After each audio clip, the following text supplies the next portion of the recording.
Ah, Five Nights at Freddy's, un simple jeu créé par Scott Cawthon en 2014. Et quand je dis simple, à la base, le jeu c'était littéralement un point and click, hein, c'est-à-dire que tu joues avec ta souris, tu pointes, et tu cliques. Je crois que j'ai jamais été aussi clair de toute ma vie. Mais aujourd'hui les gars, FNAF c'est une franchise qui a décollé et qui est bien plus populaire qu'avant. Bah c'est vrai en même temps, hein. Avant quand je parlais de FNAF à des gens, ça leur disait rien. Par contre quand je leur montrais des images, ben là ils reconnaissaient direct parce qu'en fait Squeezie y avait joué. Et d'ailleurs j'ai connu le jeu de la même manière, hein, avec la vidéo de Squeezie. Avant on appelait ça le jeu avec les nounours qui veulent te tuer. Je crois qu'on n'a jamais été aussi clair de toute notre vie. Mais bien évidemment au fil du temps le jeu s'est développé avec de nouvelles mécaniques et alors est-ce que ça a évolué en bien ou en mal? Attendez 2 secondes, hein, avant de répondre à cette question, je vais d'abord vous raconter le scénario de FNAF et vous allez voir, c'est pas très compliqué. Ah oui, alors pour ceux qui connaissent le jeu et qui se demandent, je vais pas développer le lore de FNAF parce qu'il est trop chargé, donc on va juste rester en surface. Donc le jeu commence et vous fait comprendre que vous êtes une personne ayant trouvé un job de garde de nuit dans une pizzeria qui s'appelle Freddy Fazbear Pizza. Bon alors jusque là rien d'anormal, hein, faire un boulot de nuit pour gagner des sous, ben voilà, ça peut arriver.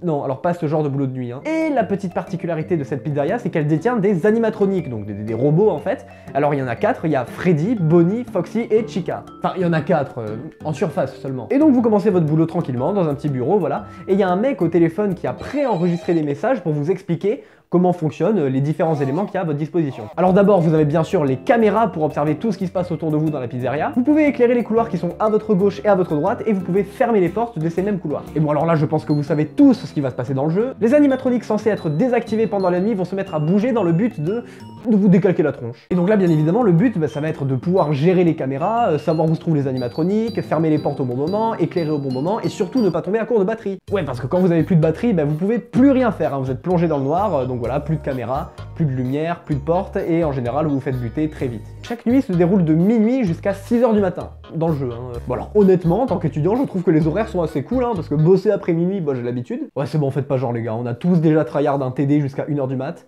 ou alors c'est juste moi qui ai une organisation de merde. Bref, vous allez devoir survivre comme ça pendant 5 nuits, les animatroniques vont bien sûr devenir de plus en plus violents, votre batterie va descendre encore plus vite que les nuits précédentes. Non sans déconner, pour vous donner une image de l'évolution de la batterie au fil des nuits, dites-vous à la nuit 1 vous êtes chez Nokia, à la nuit 5 vous êtes chez Apple. Voilà, c'est 30 secondes et c'est fini. Et après ce premier opus, un autre en avait le jour et cette fois il y avait plus d'animatroniques, plus de mécanique à gérer et surtout plus de portes.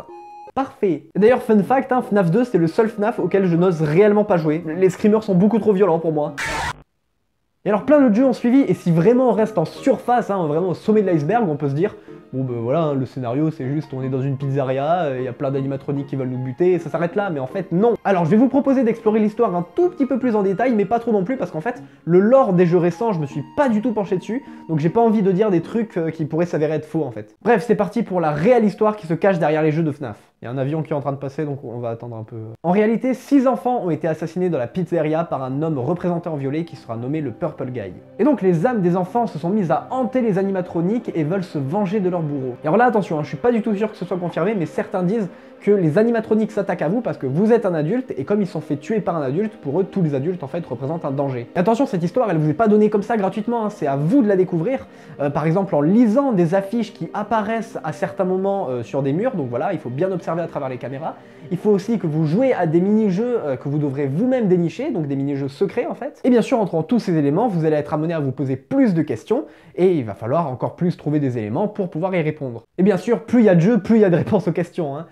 Ou pas. Ouais, parce qu'apparemment, avec les derniers jeux, on se posait déjà 400 000 questions, mais le jeu rajoute encore plus de questions, sans donner de réponse aux 400 000 précédentes. Merci. Et je pense que c'est d'ailleurs pour ça que je me suis pas trop intéressé au dernier jeu. Personnellement, moi je me suis arrêté après le 4, j'avais joué au 5 mais j'avais pas trop accroché, et les nouveaux jeux me donnent vraiment pas très envie. En fait, quand je dis que les nouveaux jeux me donnent pas trop envie, ça veut pas dire que j'ai trouvé nul, loin de là d'ailleurs, hein. Le peu de temps que j'ai joué à FNAF Security Breach, je l'ai trouvé incroyable. Mais je pense que c'est juste la nostalgie qui parle en fait, parce que voilà, moi je regrette un petit peu le temps où FNAF c'était des petits jeux, voilà, qui étaient pas forcément très connus. Oh, c'était mieux avant. À mon époque, pour Noël, on avait une orange.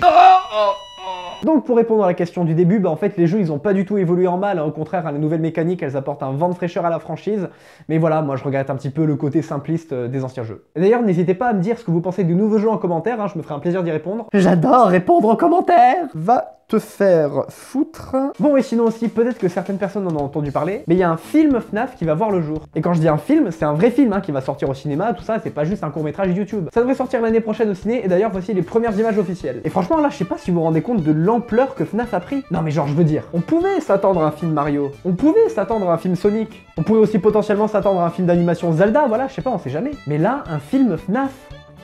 Eh oh, c'était un point and click le truc à la base. Alors je sais qu'à la base Mario et Sonic aussi, hein, c'était des jeux à la base, mais là FNAF c'était genre un jeu complètement indé, un petit peu random. Et puis d'ailleurs le studio qui réalise le film, c'est pas n'importe lequel, c'est le studio Blue Mouse. Vous devez peut-être le connaître parce qu'il a réalisé American Nightmare ou alors plus récemment Megan. Megan d'ailleurs qui est un film assez sympa, voilà, qui vous fait passer un bon moment. Bref, du coup en ce qui concerne le film FNAF, je pense qu'on peut s'attendre à quelque chose d'assez sympa. Et personnellement, je trouve que le succès de cette franchise est amplement mérité. Comme j'ai dit précédemment, ce jeu c'est pas juste un petit jeu d'horreur comme ça pour faire peur. Il y a une vraie histoire derrière qu'il faut découvrir. Ce qui est sûr en tout cas, c'est que le créateur du jeu, Scott Cawthon, va se donner encore plus de mal pour nous donner des jeux encore meilleurs.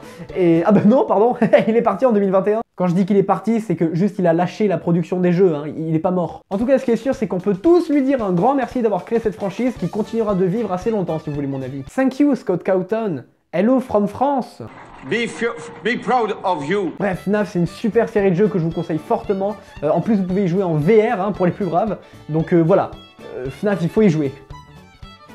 Bah, c'est bon, je vous ai encore bien vendu le truc. Bon, en tout cas, si vous avez aimé la vidéo, vous pouvez la partager. Et oui, c'est important de partager les vidéos. Pourquoi pas activer les notifications, hein, comme ça, dès que je sors une vidéo, bam, t'arrêtes tout ce que tu fais et tu vas la voir. Et bien évidemment, bon, je pense que je le sais maintenant, si ça t'a plu, tu peux liker et commenter, ça fait plaisir. Je vous remercie d'avoir regardé et je vous